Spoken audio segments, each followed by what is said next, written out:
आपका स्वागत है मेरे channel in a growth journey पे। आज का जो हमारा कॉन्सेप्ट है वो है द लाइफ आफ्टर ओवरथिंकिंग।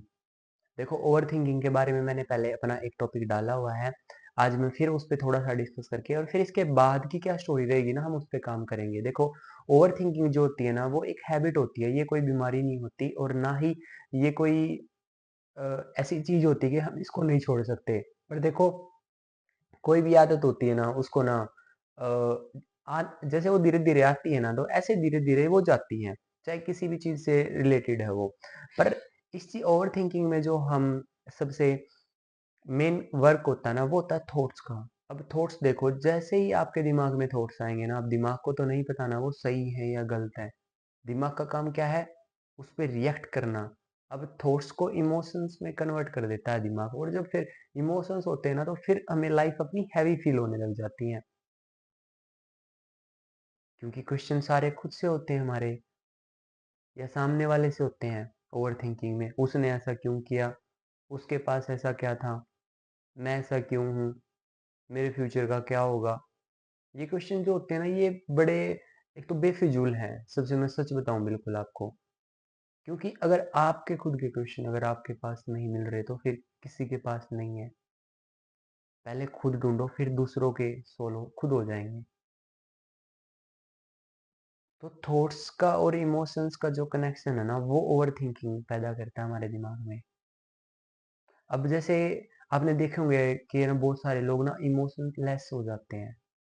वो इमोशनलेस नहीं होते हैं, वो कंट्रोल कर लेते हैं। ओवर थिंकिंग वो करते ही नहीं है उस चीज पे, चाहे लोग उनको कुछ भी बोले, वो ओवर थिंकिंग करते ही नहीं है उस चीज की।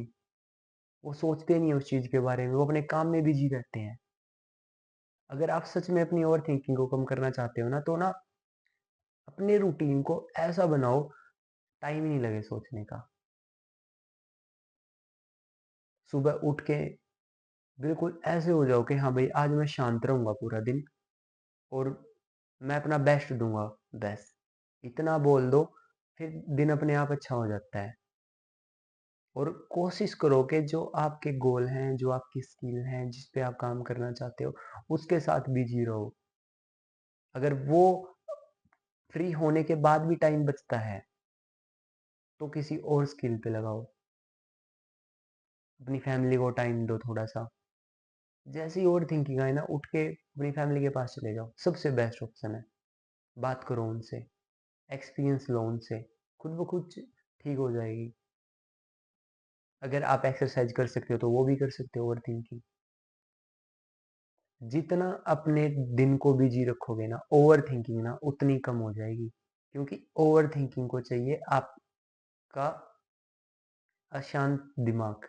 जब आपका दिमाग बिल्कुल अशांति से भरा होता है ना, तब ओवर थिंकिंग आ जाती है। और लाइक उसको आत्मा ही बोल सकते हैं हम। सबके अंदर आती है, बुरे हाल कर रखे हैं लोगों के। पर इस चीज पे कंट्रोल किया जा सकता है, वो इतना मुश्किल नहीं है, धीरे धीरे हो जाएगा। एक सफर होता है, वो तय करना होता है, फिर ये चीजें ठीक खुद ब खुद ठीक हो जाती हैं। तो आज से ही आपको ओवर थिंकिंग पे काम करना स्टार्ट पड़ेगा, क्योंकि इन फ्यूचर आपको उसकी बहुत जरूरत होने वाली है। क्योंकि जो ओवर थिंकिंग होती है, वो टोटली कंफ्यूज होती है, ना पास्ट होती, ना प्रेजेंट होती, ना फ्यूचर होती, वो फेज ही कुछ और हो जाता है। क्योंकि पास्ट का तो हमें पता है कि हमारे साथ हो चुके हैं चीजें भाई गलत, या चीजें कैसी रही हैं। प्रेजेंट में हम जी नहीं रही होते हैं, क्योंकि ओवर थिंकिंग नहीं जीने देगी हमें प्रेजेंट में। और फ्यूचर की कोई प्रिडिक्शन हम कर नहीं सकते, क्योंकि फ्यूचर की प्रिडिक्शन तो प्रेजेंट पे डिपेंड है ना, कि भाई आप कर क्या रहे हो। अब प्रेजेंट में आप ओवर थिंकिंग में उलझ के बैठ गए, तो फ्यूचर का क्या होगा? फ्यूचर का कुछ नहीं होना है। फ्यूचर ऐसे ही जाएगा, जैसे ओवर थिंकिंग आ रही है और जा रही है। टोटली टाइम वेस्ट है ये पेज, टोटली टाइम वेस्ट। इसके अलावा यहाँ कुछ भी नहीं होने वाला। तो चीज़ों को थोड़ा सा समझना स्टार्ट कीजिए। अब हम बात करते हैं आफ्टर ओवर थिंकिंग के बाद लाइफ कैसे हो जाती है। देखो, सबसे पहले जो होता है ना, आपके ऊपर ना एक फर्क पड़ना बंद हो जाता है लोगों का, कि वो क्या कह रहे हैं आपके बारे में। आपके ऊपर कोई प्रेशर नहीं रहता, आपके ऊपर किसी को कोई जवाब देने की ना। आप चाहो तो दे दो, आप नहीं चाहो तो मत दो। सेकंड जो होता है ना, डिसीजन सॉफ्ट हो जाते हैं। थर्ड जो होता है, मन हल्का हो जाता है बिल्कुल। क्योंकि आपको जो लाइफ होती है ना, वो ना स्लो लगने लगती है। आपको जिंदगी का ना मजा आने लग जाएगा। फोर्थ जो होता है ना वो क्लैरिटी। आप जो भी काम करोगे ना आपको क्लैरिटी मिल जाएगी, ठीक है? क्योंकि ओवरथिंकिंग ना सबसे बड़ी दुश्मन है, डिसीजन को वीक करती है, क्लैरिटी को बिल्कुल ही होल्ड कर देती है, आने ही नहीं देगी। तो थोड़ा सा ना बिजी रहिए अपने आप में, और उसका जो सबसे ज़्यादा फायदा होगा ना आफ्टर ओवरथिंकिंग के, जब ये प्रोसेस स्टार्ट होता है हमारी लाइफ में कि हमने ओवरथिंकिंग पे कंट्रोल कर लिया है, अब हम इतना सोच ही नहीं रहे हैं, तो ना एक जो ग्रोथ की एक स्पीड होती है ना वो मैक्सिमम हो जाती है।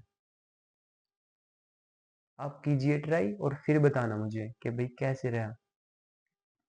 पर उससे पहले ना आपको अपने ऊपर काम करना पड़ेगा, ऐसे नहीं होंगी ये चीज़ें। बिजी रखिए खुद को। आई नो आप नहीं पढ़ सकते हो, आप अपनी स्किल्स के साथ 24 घंटे नहीं निकाल सकते हो, बट कुछ तो कर सकते हो। घूम सकते हो, अपने ऊपर टाइम इन्वेस्ट कर सकते हो। आप इन्वेस्ट भी तो देखो ना किस चीज़ पे कर रहे हो। ओवरथिंकिंग पे कुछ भी काम नहीं होना उसको लेके, कुछ भी। बल्कि जो कर रहे हो ना वो और खराब हो जाएंगे, और वो भी अच्छे से नहीं होंगे। फिर आप बोलोगे कि ये टाइम हो गया खराब मेरा, अब मैं क्या करूं? क्योंकि टाइम मेरे हिसाब से मैंने पहले भी ये लाइन बोली है, देखो डिसीजन आपको लेने पड़ेंगे, अदरवाइज फिर टाइम आपके डिसीजन लेगा, और फिर शायद आपको समझ में भी नहीं आएगा कि अब मैं क्या करूं। तो उससे पहले ना थोड़ा सा कॉन्शियस हो जाइए, होश में आके काम कीजिए, अपनी लाइफ के अच्छे से डिसीजन लीजिए आफ्टर ओवर थिंकिंग। आप बताना मुझे आपका एक्सपीरियंस क्या रहेगा जब भी आपकी ये चीज़ें ठीक हो जाएं। तो मिलते हैं कल हमारे नेक्स्ट कॉन्सेप्ट में। बाय।